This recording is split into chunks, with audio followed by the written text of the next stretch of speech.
back. Great to see everybody. Thank you all for coming. It's great to see the interest is still there. I want to start off by noting that the President got off the phone just a short time ago with Canadian Prime Minister Trudeau to discuss the vicious attack on a Quebec City mosque last night. The President offered his condolences as well as his thoughts and prayers to the victims and their family and to all Canadians. This is another senseless act of violence that cannot be tolerated. The President also pledged to support the Canadian Police and Intelligence Service in any way necessary. Prime Minister Trudeau was extremely appreciative, and he was also cautious to draw conclusions on the motives at this stage of the investigation, and the President shared those thoughts. Canadian law enforcement officials are actively investigating this matter. We condemn this attack in the strongest possible terms. It's a terrible reminder of why we must remain vigilant and why the President is taking steps to be proactive rather than reactive when it comes to our nation's safety and security. We are, of course, praying for those injured in the attack and are keeping in close contact with officials in Quebec and Canada. We're moving into a quick recap of the events of the past few days. As you all know, the President had an extremely busy weekend. He followed up on his first week of action with a weekend of action. On Saturday and Sunday alone, the President spoke with 8 foreign leaders. He signed executive orders delivering on some of the biggest campaign promises that he made to the American people, and he met with staff to continue to plan another busy week. Also over this weekend, we carried out a very successful raid against Al-Qaeda in the Arabian Peninsula, which resulted in the death of an estimated 14 AQAP members and the capture of important intelligence that will better enable us to counter and prevent future terrorist plots. Tragically, during this raid, the life of a brave service member was taken and 4 were wounded. Our thoughts and our prayers are with the family of this fallen American hero, and we also pray for a speedy recovery and complete recovery of those service members who sustained injuries. As a quick recap, on Friday, you saw the President's enthusiastic reception at the Department of Defense for the ceremonial swearing in of Secretary Mattis as our Secretary of Defense. While at the Pentagon, the President also signed 2 executive actions to protect America from those who wish to do us harm. This focus on securing our borders and our homeland was obviously a major part of what the President campaigned on, and now he's doing exactly what he told the American people he would do. The President will always put the safety and prosperity of our country first and foremost. We kicked off Saturday by launching the weekly address, which debuted for the first time on Facebook Live. Nearly 11 million people were reached by the address online. Over 1.1 million people engaged with the post via comments, likes, and other interactions. And as of this morning, the video had been viewed almost 5 million times. And just as he did throughout the campaign, this is another example of the President being able to take his message directly to the American people. On Saturday, the President signed 3 executive actions on issues ranging from government ethics to national security. As part of the President's plan to drain the swamp in Washington and return power to the American people, he signed an executive order imposing strict post-employment rules on all federal political appointees, including a 5-year lobbying ban and a lifetime ban for foreign government lobbying, among other restrictions. The President continues to make it very, very clear that if you want to be part of a Trump administration, you're going to be serving the country, not yourself. The President also signed a memorandum modernizing the structure of the National Security Council and the Homeland Security Council. There's been a lot of misreporting this week about what this memo does and does not do. So let me walk you through this real quick. There's 2 issues at hand. One is the makeup of the NSC, and the other is the makeup of the Principals Committee. The Principal Committee is merely the NSC minus the President. The idea is that the Chairman of the Joint Chiefs of Staff and the DNA are being downgraded or removed is utter nonsense. They are at every NSC meeting and are welcome to attend the principals' meetings as well. To be clear, the memo lays out that if there's a principals' meeting that is outside their scope, for example, a domestic issue that doesn't pertain to the military, they're not required but certainly welcome to be in attendance. We recognize that certain homeland security issues may not be military issues, and it would not be in the best interest of the Joint Chiefs' valuable time to be at these meetings. Just yesterday, we called several outlets who were severely misreporting this topic to better inform them about what this memo means. So let me just walk through this real quick. This is the 2001 NSC stand-up memo. This is the 2009 memo. And then this one is I've got the 13 here as well, or the 2017 rather, right here. This is the language that consists of the national security team, the director of the Central Intelligence, and the chairman of the Joint Chiefs of Staff, as statutory advisors to the NSC, shall also attend NSC meetings. That is the identical language in 2017 as it was in 2009 when Obama drafted his. Verbatim, identical. The makeup of the Principals Committee from 2017 is exactly as it was in both 2017 as it was in 2001. 100% identical, except we add the word also. I think it's pretty clear that if you look at all three of these, that's what it does. To be clear, the memo just yesterday, we called that out. Starting with the membership of the NSC, as you can see here, the language that's part of the president's memo is identical to the language from President Bush's 2001. The only thing that's changed in this is the addition of the Director of National Intelligence as a position that didn't exist in 2001. For what it's worth, it's the same as Obama, save for the word also. In terms of the Principals Committee, as you can see from the various language here, and this is, I'll give you 2017 on the Principals Committee. This is the Principals Committee in 2017, and this is the 2001 Principals Committee. It is literally 100% the same. 2001 and 2017 are identical. So this idea that there's been a change or a downgrade is utter nonsense. With respect to the Joint Chiefs in particular, the President holds Chairman Dunford in the highest regard. The suggestion that he would downgrade the important role that the Chairman plays in matters of national security reveals a fundamental misunderstanding of the tremendous respect that the President holds for both the Chairman himself and the Joint Chiefs as a whole. For the record, I know someone tweeted out, where was the CIA in this? The CIA hasn't been part of the NSC since the DNI was sworn in for the first time in 2005. That being said, the President has such respect for Director Pompeo and the men and women of the CIA that today the President is announcing that he will amend the memo to add the CIA back into the NSC.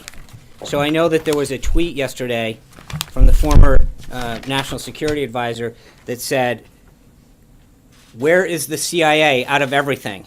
Well, I'd like to remind the former National Security Advisor that when the memo was drafted in 2009, I don't see the Obama administration including the CIA in theirs.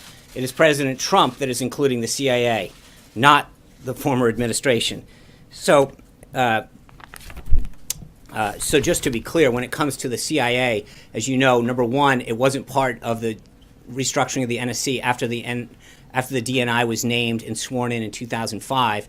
And we are the administration that's adding it back into the NSC and amending it in. It was the Obama administration that didn't have it in. So to answer the former National Security Advisor's tweet, the CIA isn't ours and it wasn't in theirs. With respect to moving on, the President also signed another memo when he was at the Department of Defense instructing the Joint Chiefs of Staff in the next 30 days to deliver to him a plan to defeat ISIS. This comprehensive strategy and plan must include a recommendation to changes to any rules of engagement and other policy restrictions that exceed the requirements of international law regarding the use of ISIS, public diplomacy, information operations, and cyber strategies to isolate and delegitimize ISIS and its radical Islamist ideology, identification of new coalition partners in the fight against ISIS, and policies to empower coalition partners to fight ISIS and its affiliates, mechanisms to cut off ISIS financial support, including financial transfers, money laundering, oil revenue, human trafficking, the sales of looted art, historical facts, and other revenue sources, and a detailed strategy to robustly fund the plan. This presidential memorandum is a profound statement that the President's clear objective is to defeat and destroy ISIS, and that we're going to do it systematically.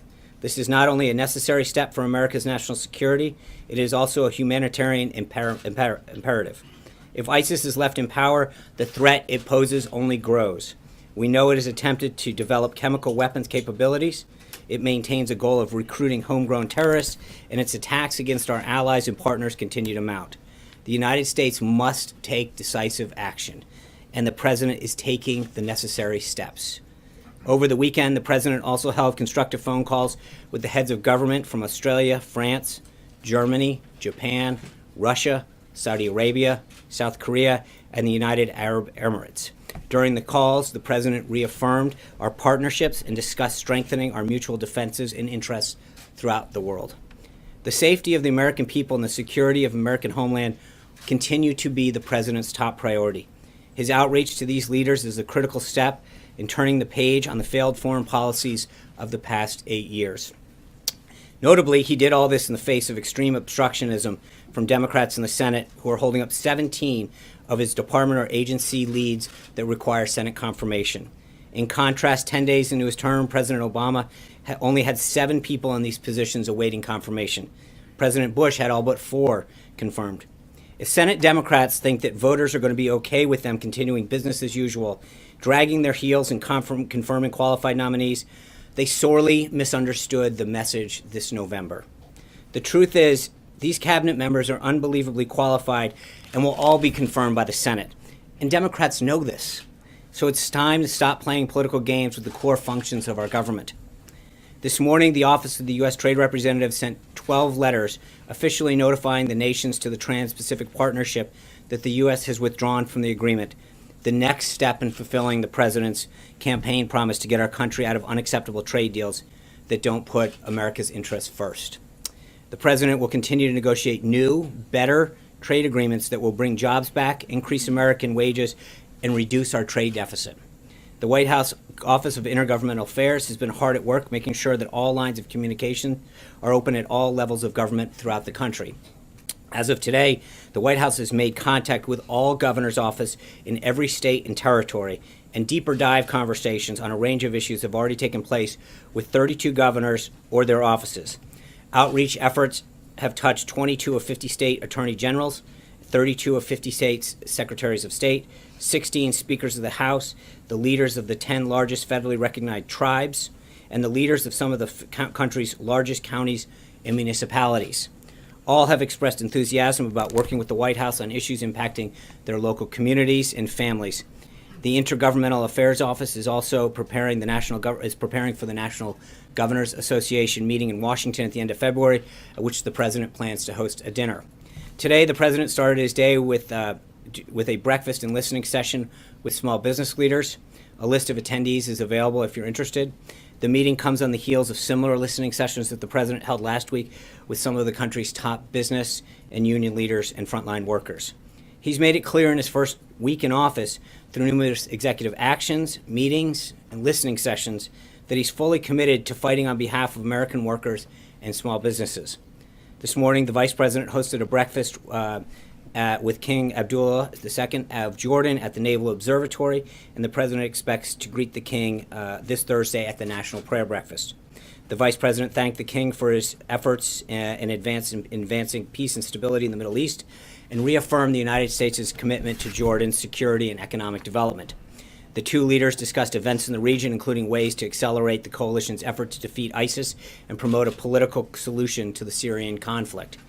The Vice President welcomes the King's views on potential changes involving the U.S. Embassy in Israel and reiterated that the United States is at the early stages of this decision-making process. The two leaders also discussed how to best make progress towards a comprehensive agreement between Israel and the Palestinians. The Vice President and King Abdullah agreed on the importance of continuing to strengthen the U.S.-Jordan relationship and pledged to stay in close contact about events in the region. Also this morning, the President signed an executive order reducing regulation and controlling regulatory costs. The order instructs the Director of Office of Management Budget to issue guidelines that for every one new regulation, 2 existing regulations in an agency be eliminated. We're calling it 1 in, 2 out. Additionally, the order states that the cost of all new regulations finalized in fiscal 2017 must be no greater than 0 for each agency. And beginning in 2018, each agency will have an incremental cost cap set by the Director of OMB, beyond which it cannot issue regulations. This executive order is the first step in the President delivering on his promise to slash bureaucratic red tape that is choking our nation's small businesses. Under the president's leadership, the federal government will no longer punish Americans for working and doing business in the United States. Every year, overregulation costs our economy billions of dollars and reduces the wealth of every American household.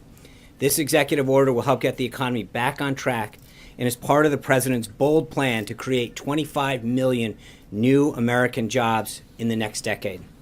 It's worth noting that this order is perhaps the most significant administrative action in the world of regulatory reform since President Reagan created the Office of Information and Regulatory Affairs in 1981. Finally, a few administrative notes. I'm pleased to announce that Prime Minister Netanyahu of Israel will visit the United States on February 15th. Our relationship with the only democracy in the Middle East is crucial to the security of both our nations, and the President looks forward to discussing continued strategic, technological, military, and intelligence cooperation with the Prime Minister. As you know, tomorrow at 8 p.m., the President will announce who he intends to nominate for the Supreme Court. And for a party preaching tolerance, it's interesting to see some Democrats have already come out against this unnamed individual. So with that, I'd be glad to take a few questions. Yeah. Thanks, Sean.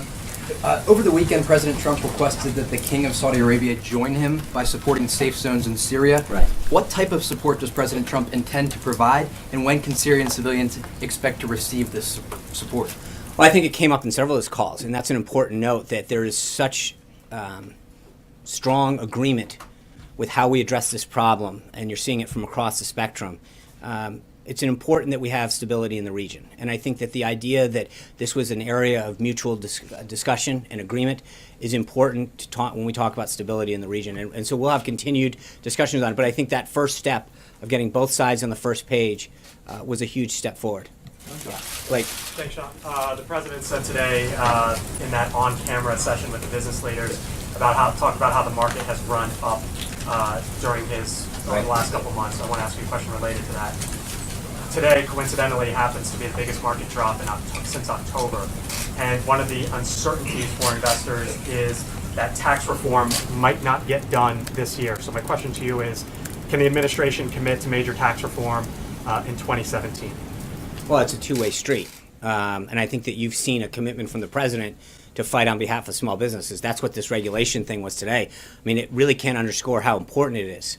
Since 1981, we haven't seen anything of this magnitude to address the regulatory impact that small businesses face. We're going to continue to work with both houses of Congress, both the Senate Finance Committee and the House Ways and Means Committee, to develop a comprehensive tax plan.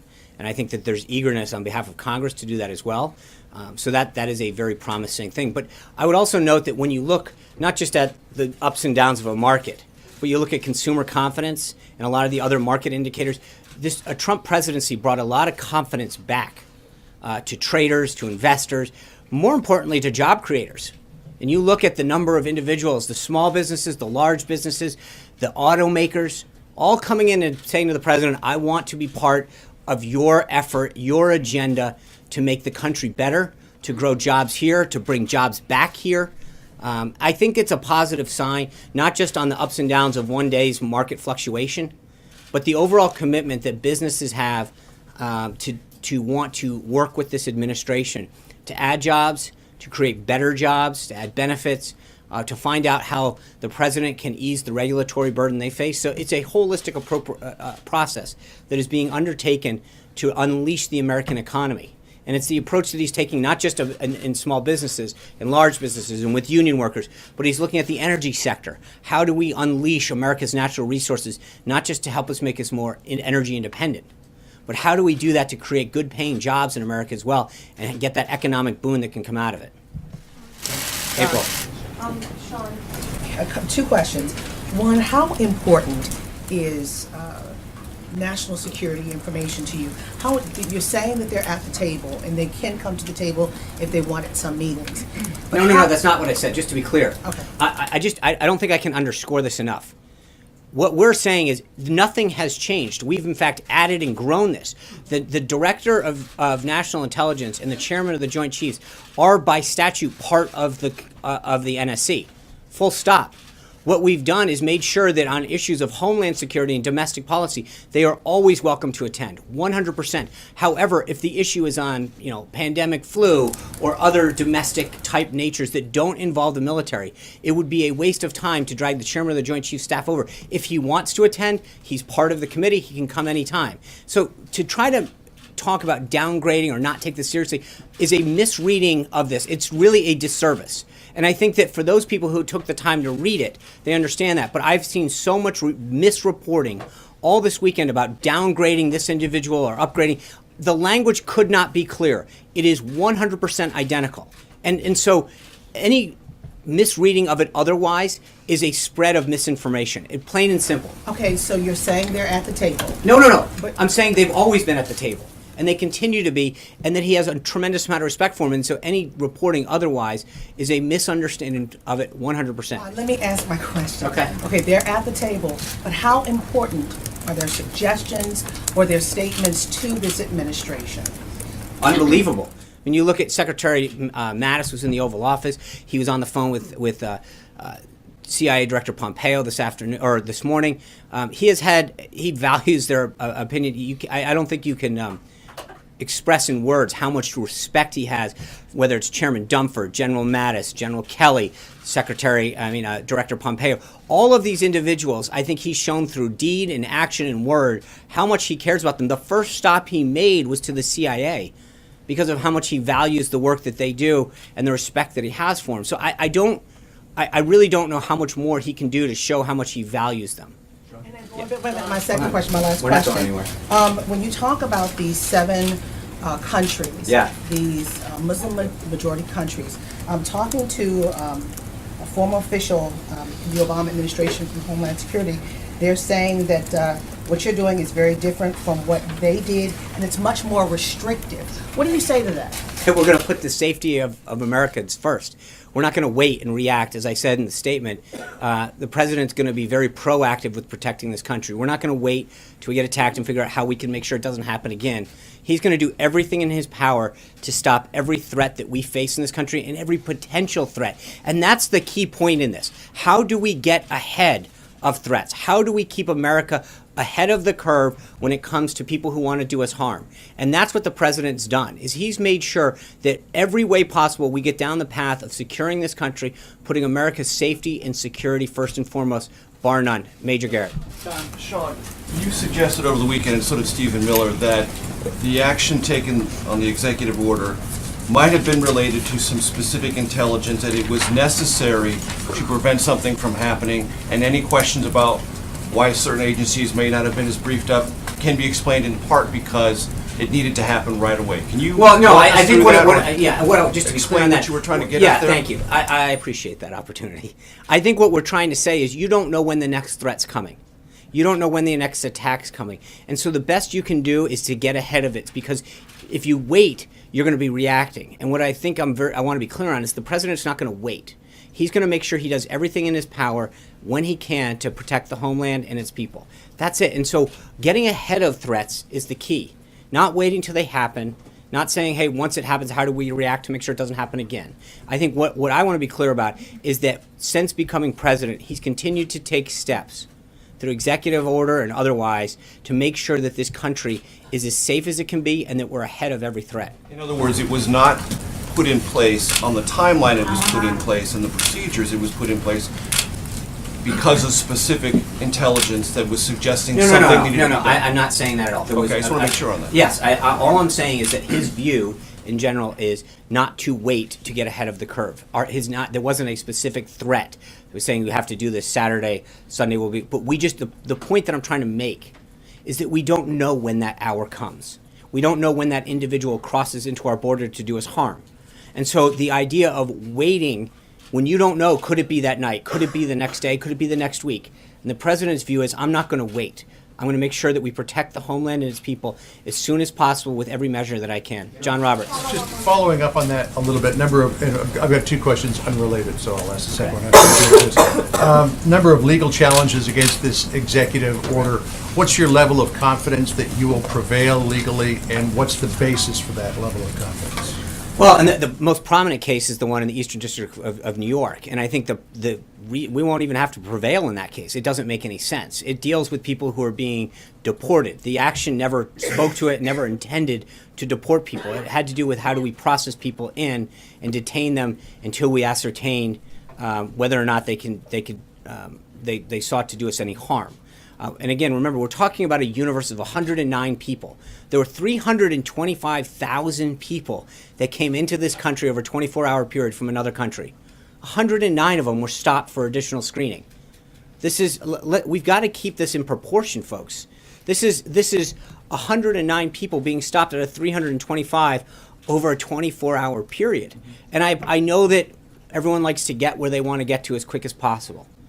And I think the government did a phenomenal job of making sure that we processed people through, but we did so knowing so that the people who were coming in hadn't done anything that was seeking to do us harm. That's it, plain and simple. And I think that's an important thing to note, that when you actually look at the perspective of what's going on, and you note the polls that were going up this morning, you know, a majority of Americans agree with the president.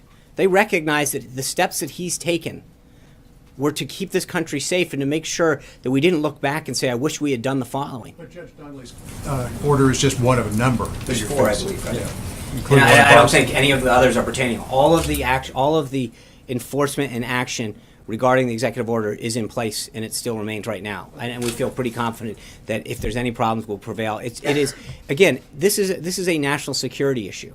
These 7 countries were derived from what the Obama administration had deemed as needing further travel restriction.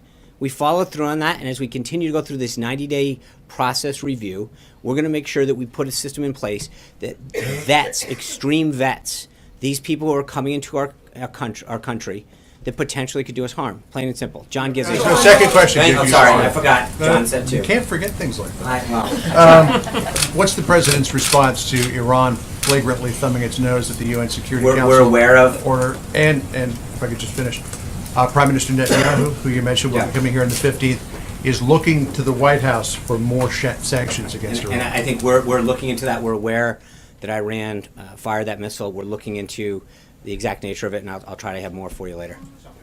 Thank you, Sean. So, John Gizzi. Thank you very much. 2 brief questions.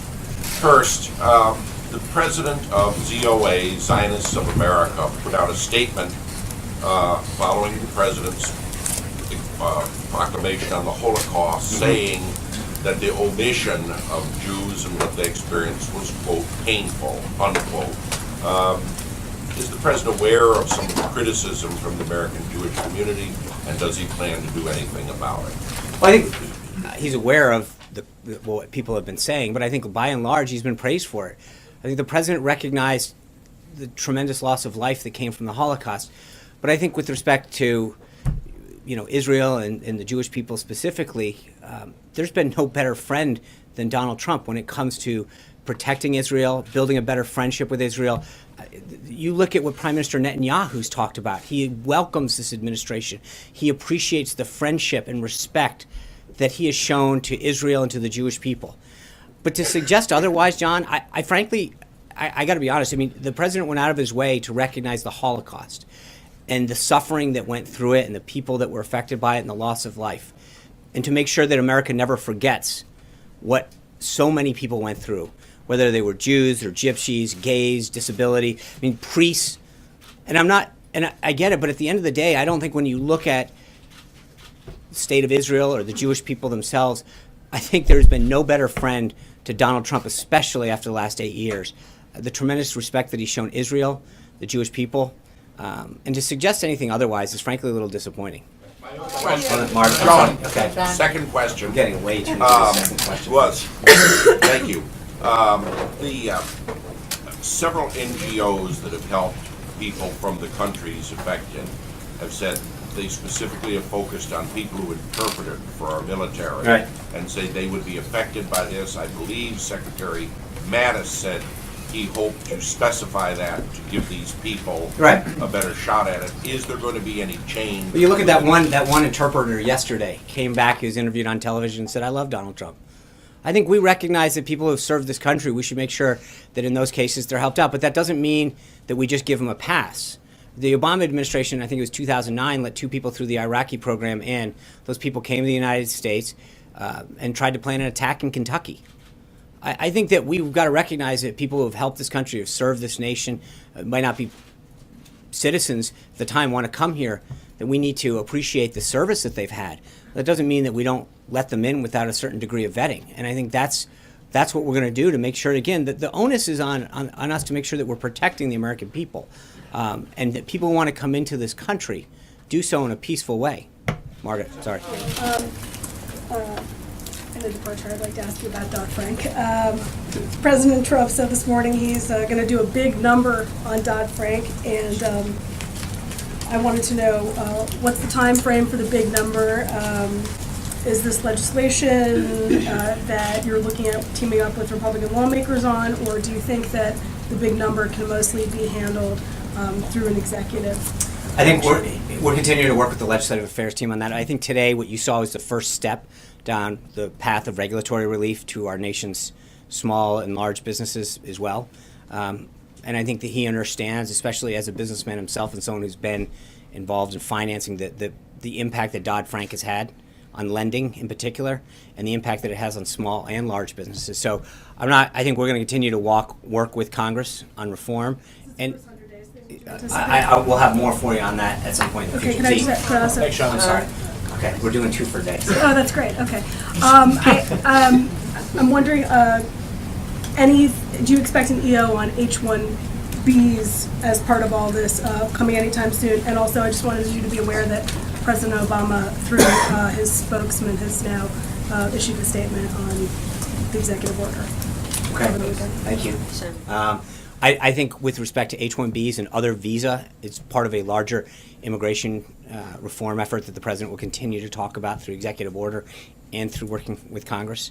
But you've already seen a lot of action on immigration, and I think whether it's that or the spousal visas or other type of visas, I think there's an overall need to look at all of these programs.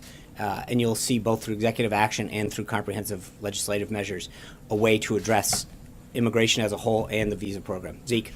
Since we're doing 2, I got 2 for you. On the NSC reorganization, with regards to the president's chief strategist being on the NSC, that wasn't something that existed certainly in President Obama's tenure. Can you talk to what does that speak about Mr. Bannon's role within the White House, within the policy decision-making structure? Well, let's be honest. I mean, David Axelrod walked in and out of NSC meetings quite frequently, by his own account and by several of your accounts. What this shows is that this administration is being rather transparent, that it's putting on the people out in the public who's going to be going in and out of those meetings, not just letting people go in willy-nilly. I think it shows that this administration is trying to make sure that we don't hide things and wait for them to count after the fact. So it recognizes the role that he's going to play. But Steve's not going to be in every meeting. Like Axelrod, he'll come in and out when needed. But I think we wanted to be upfront about it and make sure that was stated so it wasn't a story when he did. Yep. I'm sorry. Sorry. Just on the Yemen strike from over the weekend, can you talk a little bit about the president's personal involvement? I mean, this seems to be the first sort of major order he's given. And separately, does he intend to speak with the family of the fallen service member? Thanks. He was, obviously aware of the strike occurring. He was kept in constant contact Saturday night of the status of the mission, both the success that it had and the tragic loss of life that occurred to that member. We are currently following Department of Defense next of kin procedures, and as soon as it is appropriate, the president will be speaking with the family members. Yes. Thank you very much. On North Korea ICBM, the North Korea announced that if the United States intercept ICBM, it would be the war. How did you respond on this? How did we what? How did you respond to North Korean? It would be the war if you intercept North Korean's ICBM launch. I'm sorry. How did you respond? How did you respond? How did we respond to North Korea? Yeah. We're working through diplomatic channels on that. I don't have any further readout on that. One more. And yesterday, Secretary, President Trump called with acting President Hwang Kyo-won of South Korea, and also they said that U.S. and South Korea agreed to strengthen joint defense Right. capabilities. What is the particularly Well, they spoke last night about 7 o'clock. There was a readout provided to that call, and I think we'll have further steps to announce in follow-up to that call, but I think the readout speaks for itself. Mike? I want to ask about the Supreme Court pick. Can you talk about why he's moved that pick up to tomorrow night? It sounds like. Can you tell us who the pick is? Is the pick off the list he's been using? Is he 100% sure this is the pick? He is 100% sure he's the pick. This individual is part of the list that he put out. He maintains exactly what he said he was going to do. But I'm not going to share any further guidance on that. But I appreciate the try. When you said he, Sean, when you said he's, I said the individual. you also said he. You said he's the one. Sean, Yeah. just following up on the president's comments last week that 3 million illegal immigrants voted in the election. You guys said that he would have an executive order on this subject. Is he still planning to do Yes. that, or has he changed his mind? He still has planning to do that. And then a second follow-up on your statement about the Holocaust statement. Last night, the Republican Jewish Coalition called it an unfortunate omission that the White House did not acknowledge the Jewish people or They weren't in anti-Semitism President Bush's explicitly. acknowledgement either. It was, President Bush did mention anti-Semitism, so Look, I think can this you is- explain why you decided to depart from bipartisan tradition of two presidents? It's not. The statement was written with the help of an individual who's both Jewish and the descendants of Holocaust survivors. To suggest that remembering the Holocaust and acknowledging all of the people, Jewish, gypsies, priests, disabled, gays, and lesbians, I mean, is frank. It is pathetic that people are picking on a statement. I remember we issued a statement at Christmas time calling Christ the King, and many of the reporters that are in this room and otherwise started wondering whether we're referring to the King as the president-elect. Do you know how offensive that was to Christians?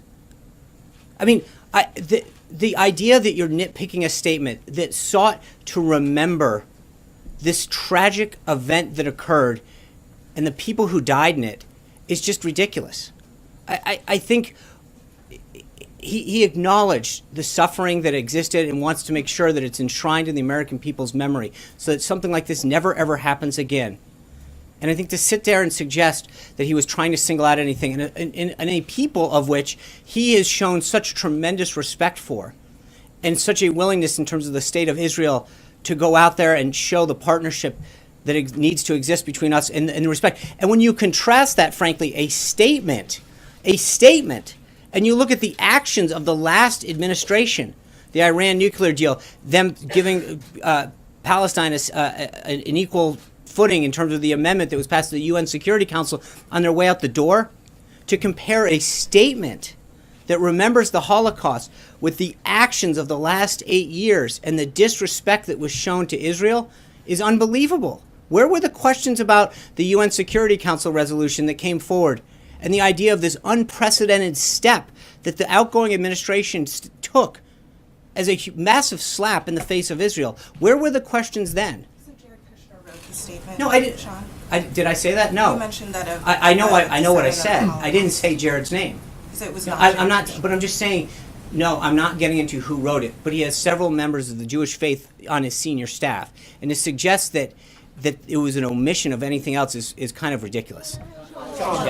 Sean, there's I think, I'm sure you're aware, there's a dissent cable that's being circulated inside the State Department, Right.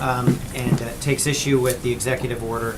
Are you aware of it? What's your reaction to it? And are you concerned that you are facing a bureaucracy at the State Department that may not be working in the same direction you are? And since it is two for Monday, the second thing is, if I could press you a little bit on the very first question you were asked on safe zones. President Trump said a couple of times before the election that he wanted Persian Gulf countries not only to be open to this, but to support it, to pay for it. Is that the request he made of the King of Saudi Arabia in the phone call over the weekend?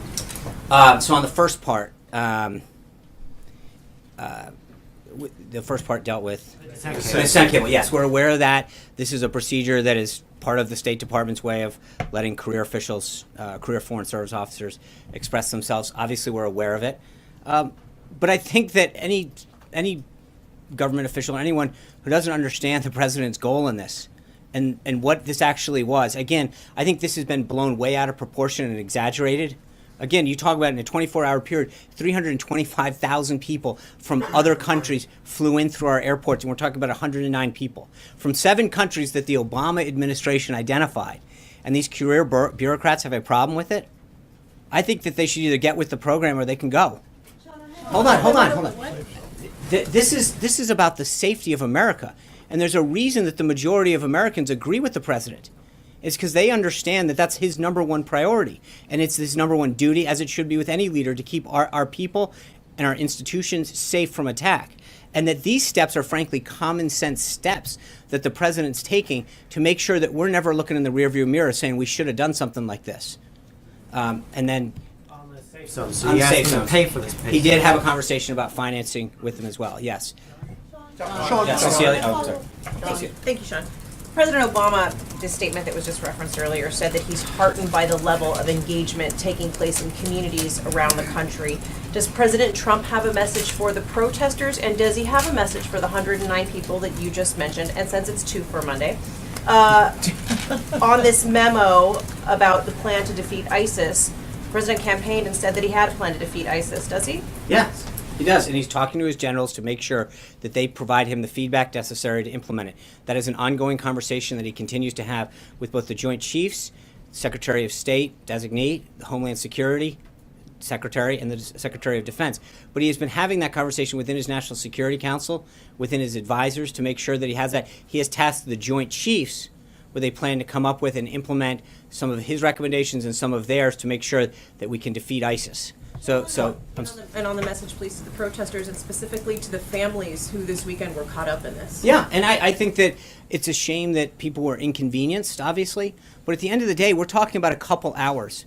I would rather, I'm sorry that some folks may have had to wait a little while, but I think the president would much rather know that he's not placing a call to someone who was killed because of someone was led in this country to commit a terrorist act.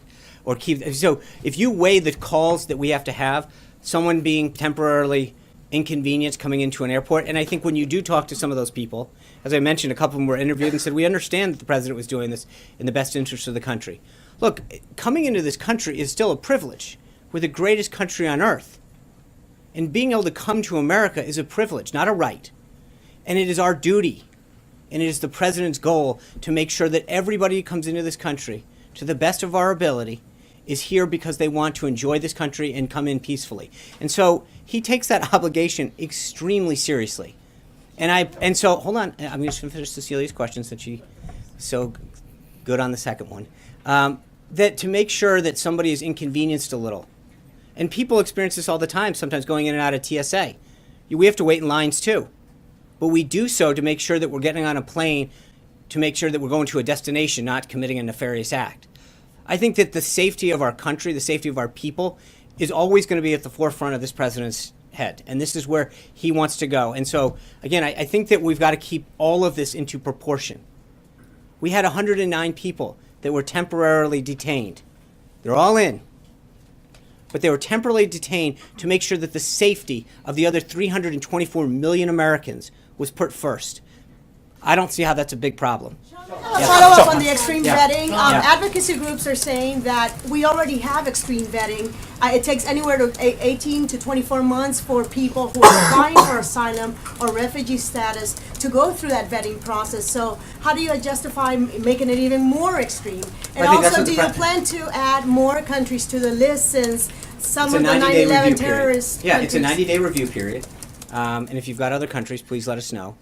I understand that. It's interesting, though, that you're talking about adding countries when I keep hearing all these questions about was it too much and too quick. I mean, you can't have it both ways. You can't argue that we should add more countries, and yet you didn't we're having all these issues with the first. Is that some of the countries that have problems with terrorism are not in the list. Right, and we're reviewing the entire process over this period of time to make sure that we do this right. But I don't think you have to look any further than the families of the Boston Marathon, in Atlanta, in San Bernardino, to ask if we can go further. There's obviously steps that we can and should be taking, and I think the president is going to continue to do what he can to make sure that this country is as safe as possible. What about Vetting process? Last night we were told by senior administration officials that top immigration staffers on Capitol Hill and other offices were involved in drafting the executive order. That doesn't jive with the reporting that we're hearing from offices that they weren't involved. So can you say which offices? So you're talking offices that weren't involved, but we're talking to many offices on Capitol Hill who so say there's 535 offices plus territories. Did you Well, talk my to them question all? for you is which I'm members not under were an involved? obligation just because you called one of 535 offices to tell you which ones we talked to. As was told to you last night, there were staff from appropriate committees and leadership offices that were involved. Yeah. Thank you. Go ahead. Thank you very much. Two questions, please. One, on behalf of the Indian American community, they are thanking President Trump for the cabinet level post of Ambassador Nikki Haley. Right. Question is that under President Trump administration, you think India will be the member of the UN Security Council, and what changes you think we can see at the United Nations? Well, obviously, the president's very pleased with Ambassador Haley being confirmed and spending her first week up there in New York. She's going to do a fine job representing us. And I'm not going to get any further with respect to seats on the Security Council. And second, my question. Of course. Thank you, sir. As far as President Trump and Prime Minister Modi, they spoke 3 times since President Trump's victory to make America great again. My question is, both leaders, I understand, are on the same boat because thinkings are same. What my question that how both will work as far as U.S.-India relations are concerned, and India is waiting to welcome President Trump. Well, I appreciate that. They had a great conversation the other day, and the relationship between the two countries has continued to grow stronger in this country. Yes. Thanks, Senator. Yeah. First one to follow up on Zeke's question. My understanding is the wheels were already in motion on this raid over the weekend, but did the president specifically have to okay it? He did. Yes, Okay. he okayed it. And then there's a report in the Independent in the UK that the president plans to withdraw from the Paris Climate Agreement within days. Can you confirm that or I shed any don't light have on anything for you on that. I'll get back to you. Yeah. Yes, I have 2 on immigration. Okay. 2 on immigration. The first one is that the president always says he's a great counterpuncher, but he attacked Senator Schumer this morning over fake tears. He said it was 95% basically that he had shed fake tears over the weekend. But Senator Schumer did not attack President Trump. He went after his policy. Was this gracious of the president? Look, I think the president's tweet speaks very clearly for itself. He knows what he's taught. He understands. Senator Schumer, I think Kellyanne pointed out this morning, you know, where's Senator Schumer's tears been for all the other problems that are going on in this country, for the homeless, for the people throughout New York that are starving for jobs? It's interesting that in 8 years, with all the stuff that's going on in this country in terms of crime and the economy, I haven't seen too many tears come from Senator Schumer. So, you know. And then my other question is, you said it's been 109 people. Yeah. But the Associated Press is reporting that the congressionally approved program by which 300 Iranian Christians, Jews, and Baha'is who are at threat of persecution in that country were coming to Austria as a way station to come to the United States have been blocked from coming to Austria. Right. So 109 were detained in the U.S. But that's temporarily. another 300 who have been blocked from coming. Okay. So that's 409. No. That's not what I said. So I I'm said there were saying there's an 109 people additional detained. Hold on, 300 let me answer people. the question. There were 109 people detained in the United States. They were processed through in a way to make sure that they weren't causing anyone in the United States harm. They were processed right through the system just as were. That's what I said. That's exactly what happened. Scott.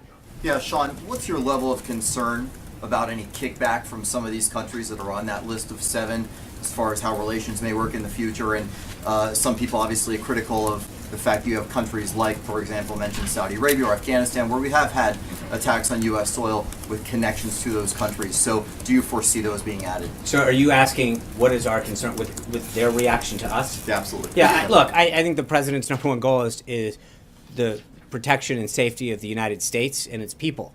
If they want to act in a way that's inconsistent with their concerns, then that's up to them to do as a sovereign nation.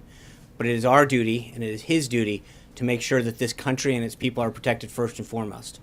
Yes, sir. Sean, the LGBT group, the Human Rights Campaign, has issued a statement saying that, citing rumors that President Trump is about to sign a religious freedom executive order that would undermine LGBT rights. Is the president considering any kind of religious freedom order? I'm going to get ahead of the executive orders that we may or may not issue. There's a lot of executive orders, a lot of things that the president has talked about and will continue to fulfill, but we have nothing on that front now. So denying it, then, essentially. Any chance of the 90-day ban being extended indefinitely? Right now, it is what it is. The executive order calls for 90 days to review the 7 countries. And again, at the end of that, we'll see where we go from there. But for right now, that's the goal of this. And then on the Supreme Court, I don't believe you answered this question earlier. What was the reason that President Trump decided to move up his announcement from Thursday night to tomorrow night? Because he wanted to. I mean, was it a way? I mean, was no. This is like, flip this, flip the script here. He wanted to move it up. He was ready to go. He made his, as he mentioned on Friday, he was making his decision. He made the decision, and the president chose to go with it. It's plain and simple. There's really nothing more. Daniel. The New York Immigration Coalition claims that a Syrian refugee with a visa was among the detainees released from custody at JFK Airport. Why was that individual allowed to enter the country? And was it a violation of President Trump's? I think every individual that's gone through the process has gone through vetting to make sure that they don't pose a threat to this country. So the individual must have gone through the system. I mean, it's pretty plain and simple. But I thought you... Yeah. The daily briefings were not on the president's schedule Tuesday, Wednesday, or Friday of last week. Yeah. It's not on there today either. Can you confirm that he has not received the daily briefing on this day? No, he gets it every day. He gets it. Who does he get it So, from? I get it. He gets it every day. I just answered the question. Kristen. Sean, thanks. Jihadist groups celebrated news of the travel ban over the weekend, indicating that they see it as a recruiting tool.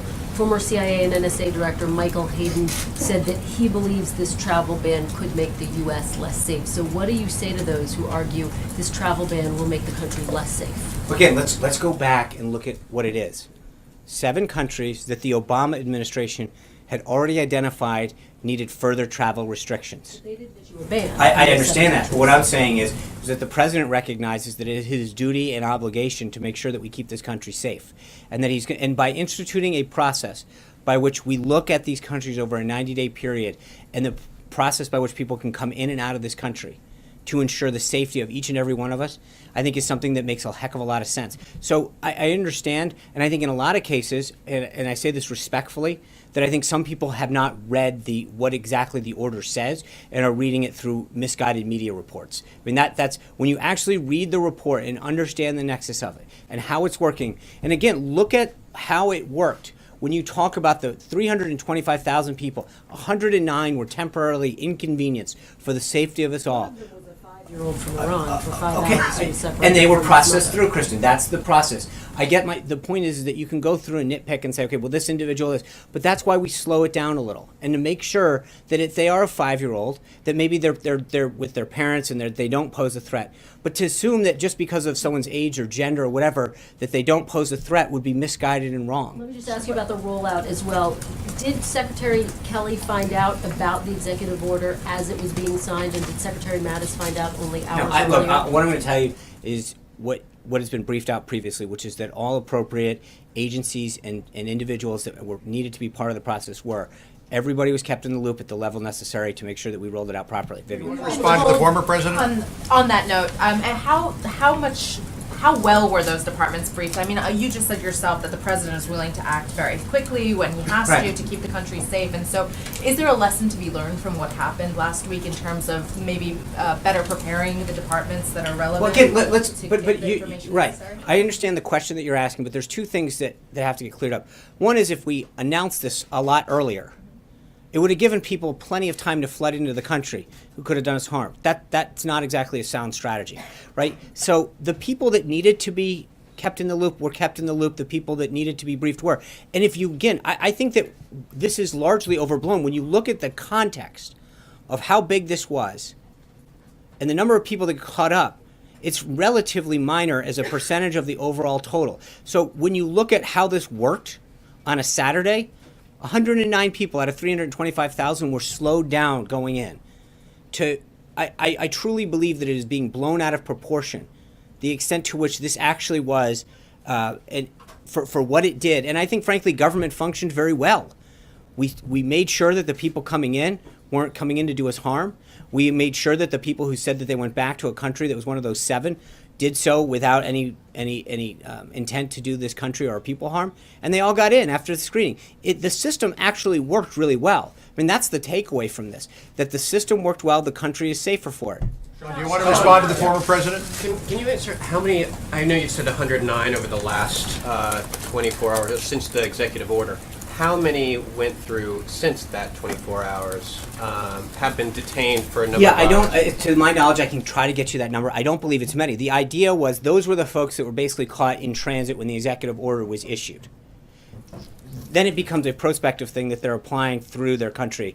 So, again, it almost should be a minimal amount, if any, because that primary initial wave were the people that were in transit when the executive order was executed.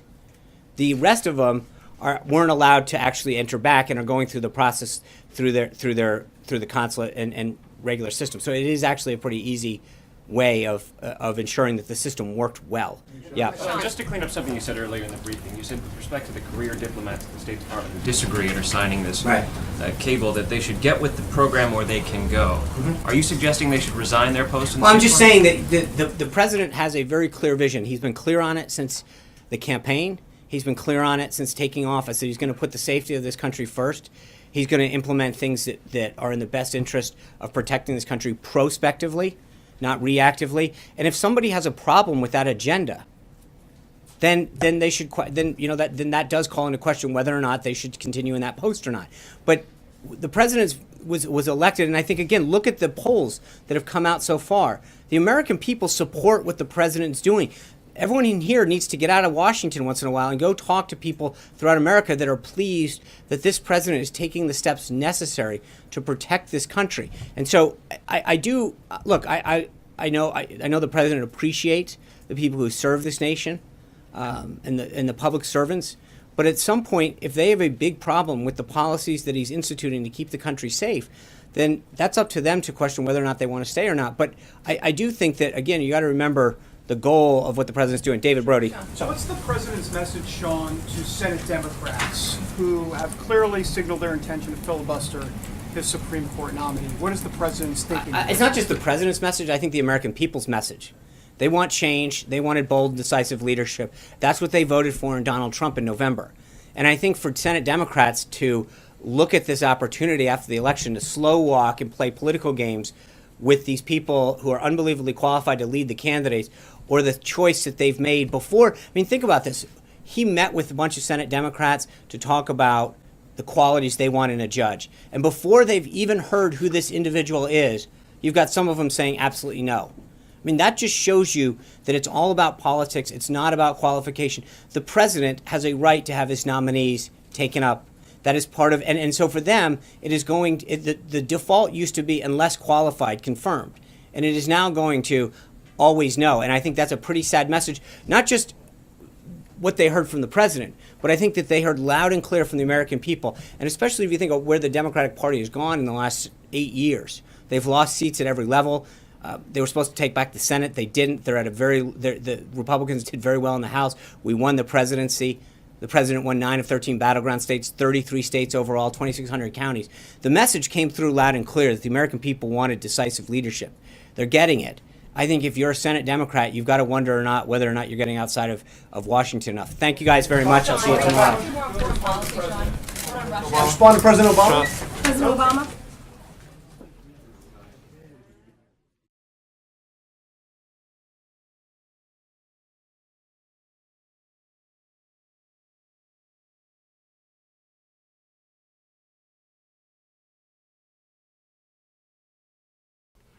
All right, guys, thank you very much for watching and choosing us as your stream of choice. We would like to thank all the moderators for being awesome and trying to keep the chat as clean as they possibly can. If you are new to our community, we encourage you to subscribe. We stream every single day, every single morning. And whenever President Trump, Sean Spicer, or anybody from the Trump administration speaks, we are there live. Also, if you would like to help out our channel, there's a few ways to do it. there's links in the description for our social media. Make sure to share our links on social media. That helps us immensely. You cannot believe how much help that is. Also, make sure to whitelist us on your ad blocker. Those ads you see help us pay the bills. If you would like to help out the channel directly, we are selling limited edition coffee mugs, limited edition Golden State Time coffee mugs. There, the link is in the description below. I'll also put the link on the chat so you guys can check them out. They're pretty cool. Like I said, we only have 150. So if you want to help out the channel, go to the link in the description below and check them out. I think they're pretty cool. They're really nice, really good quality, made in the USA, all that good stuff. So make sure to go and check it out. So yeah, thank you very much, everyone. We'll continue the stream line open. We'll shut down for now, but in case there's anything else that might come up, we'll go back online and live for you guys. Thank you very much for watching. Like I said, have a good night.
Again, folks, thank you very much for watching.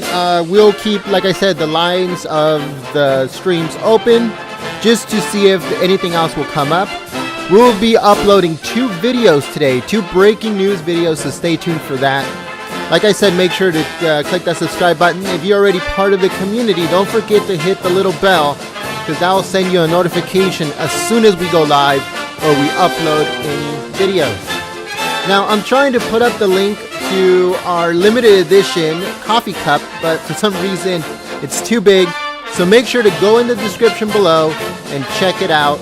It's pretty cool, and you know, it's just something to help out the channel, but at the same time, you guys get something pretty cool. So it's, you know, it's a win-win for everybody, basically. And also check out links in the description, like I said, for our social media. We update our social media of all breaking news that we don't cover here on the channel. So make sure that you guys go to the link below and check it out.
All right, thank you, folks. We're going to be shutting down for now. Like I said, click the link that I'm putting up on the chat, and I hope to see you guys here. Tune in to Golden State Times for breaking news, Trump administration live streams, and special programming.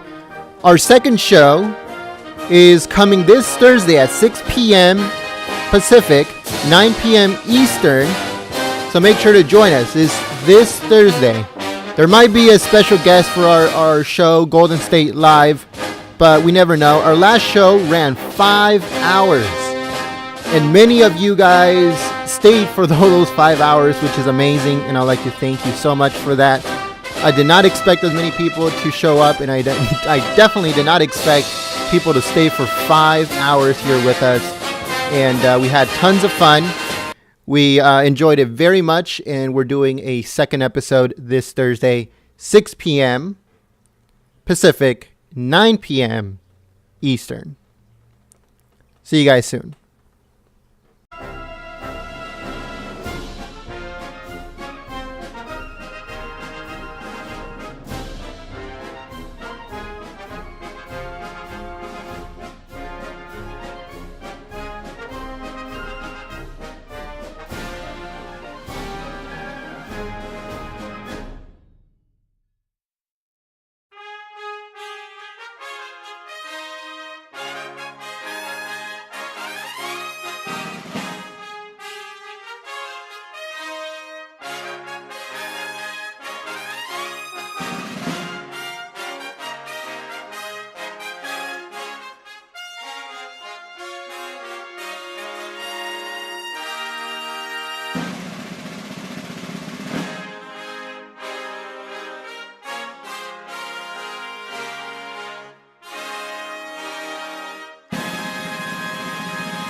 Welcome back. Great to see everybody. Thank you all for coming. It's great to see the interest is still there. I want to start off by noting that the President got off the phone just a short time ago with Canadian Prime Minister Trudeau to discuss the vicious attack on a Quebec City mosque last night. The President offered his condolences as well as his thoughts and prayers to the victims and their family and to all Canadians. This is another senseless act of violence that cannot be tolerated. The President also pledged to support the Canadian Police and Intelligence Service in any way necessary. Prime Minister Trudeau was extremely appreciative, and he was also cautious to draw conclusions on the motives at this stage of the investigation, and the President shared those thoughts. Canadian law enforcement officials are actively investigating this matter. We condemn this attack in the strongest possible terms.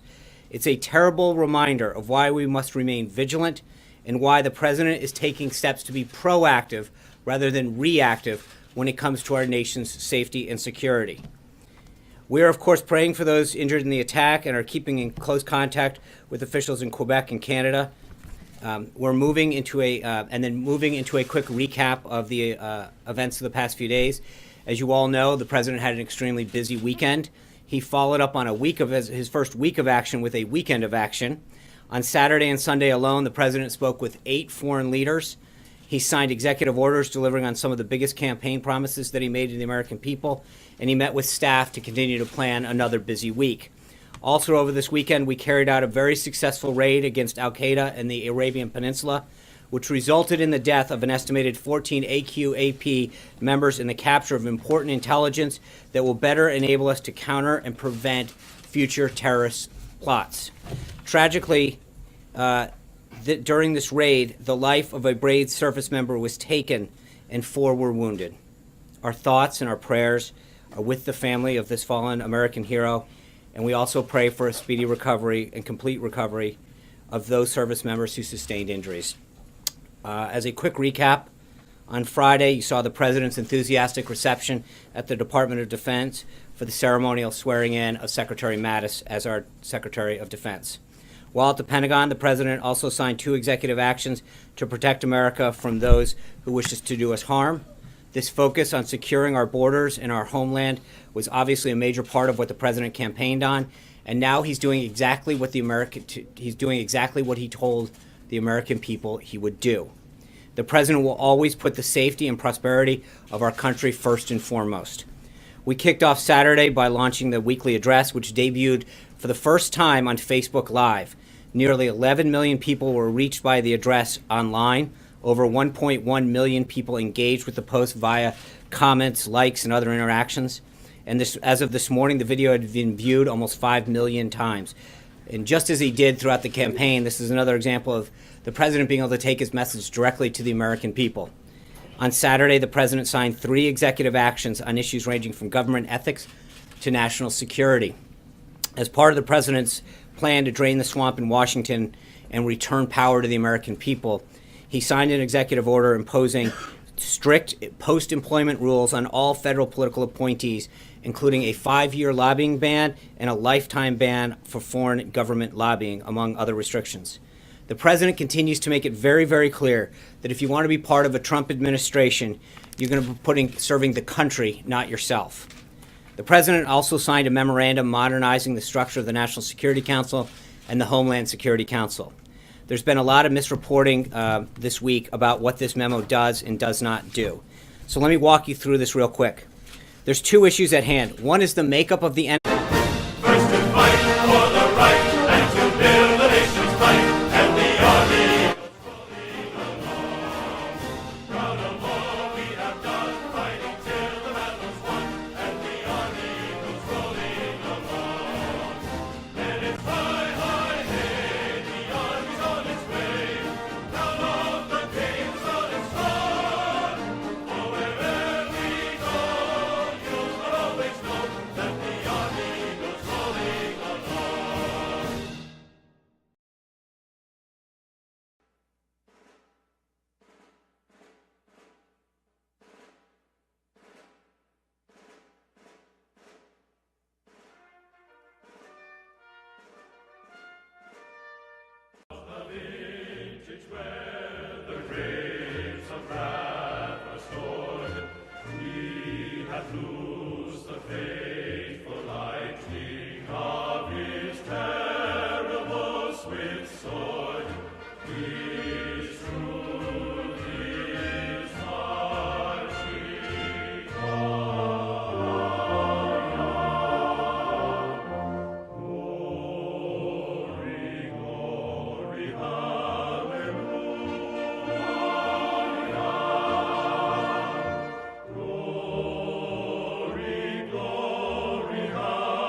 Thank you.